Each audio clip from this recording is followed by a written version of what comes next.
1641 al castell de Montjuïc. Va ser la batalla de Montjuïc, en la que els nostres avantpassats van lluitar i vèncer en defensa de les lleis catalanes, i també farem un homenatge al soldat català de tots els temps. Ens hem reunit aquí el grup de recreació històrica Regiment Pirinenc número 1, que recrea el primer regiment de l'exèrcit català aixecat per la Generalitat de Catalunya des de 1714 i que va ser aixecat l'any 1936.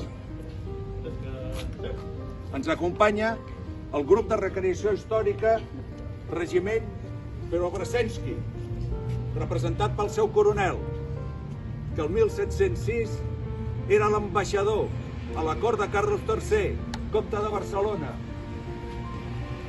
rei d'Aragó, de València i de Mallorca i aspirant a la monarquia hispànica, ambaixador de tsar Pere I el Gran de Rússia.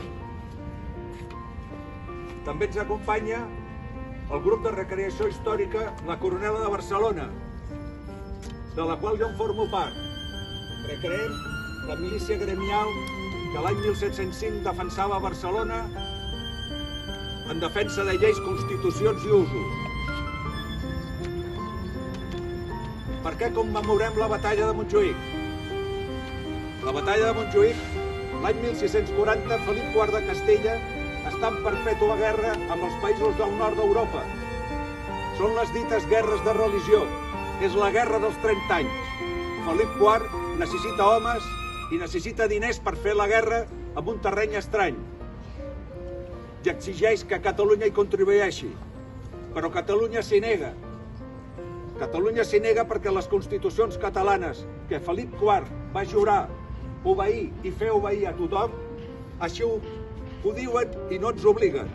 Les Corts catalanes es neguen repetidament a acatar la institució de la Unió de Armes, un invent del comte duc d'Olivares per fer contribuir a tots els territoris de la monarquia hispànica en homes i diners amb les guerres exteriors del rei de Castella. Les Corts catalanes es neguen invocant el dret constitucional del segle XI del príncep Nanke, que ho impedeix. Aquest dret constitucional de tots els catalans diu que tots els homes catalans estan obligats a defensar la terra en cas d'atac i d'invasió d'un govern estranger, sempre que el comte de Barcelona hi sigui present en el territori i no tenen l'obligació d'anar a guerres expansives.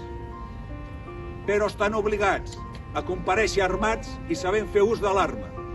És la defensa del territori. És a dir, tots els homes de Catalunya estaven obligats a estar armats i saber fer ús de les armes en la seva casa i en un matí tot el país aixecat contra un invasor.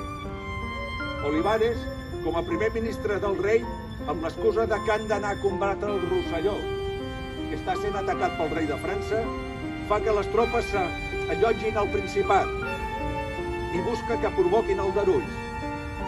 Les tropes castellanes actuen com una força d'ocupació que són, saquejant, robant, violant, matant a la població. És el que busca Olivares. Com ell mateix va dir per escrit amb el rei Felip IV, hemos de reducir estos reinos, de que se compone España al estilo y leyes de Castilla, sin ninguna diferencia, que si vuestra majestad lo alcanza, será el príncipe más poderoso del mundo. Aquest és l'objectiu. El 7 de juny de 1640, dia del Corpus, el poble s'atipa i inicia la guerra contra Felip IV de Castella per la seva constant vulneració de les lleis catalanes. És la que coneixem com a Guerra dels Segadors o Guerra de Separació.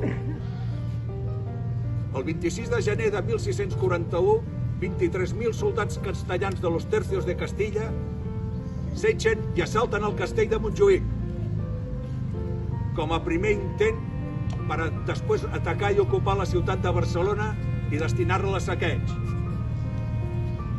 Enfront tenim a 6.000 catalans. Entre ells, entre aquestes tropes, hi trobem a 9 companyies de la Coronela de Barcelona, la Coronela formada pels gremis. Són les companyies gremials dels Julians, del gremi de sabaters, del gremi de sastres, del gremi de passamaners, del gremi dels Esteves, del gremi dels velers, dels taverners i el gremi dels teixidors i blanquers. La batalla esdevé una aplastant victòria catalana que obliga a los tercios de Castilla a fugir muntanya avall i no pararan fins a arribar a Tarragona i deixen sobre el terreny nombroses baixes. I el més preuat per un exèrcit abandonen les seves banderes de guerra.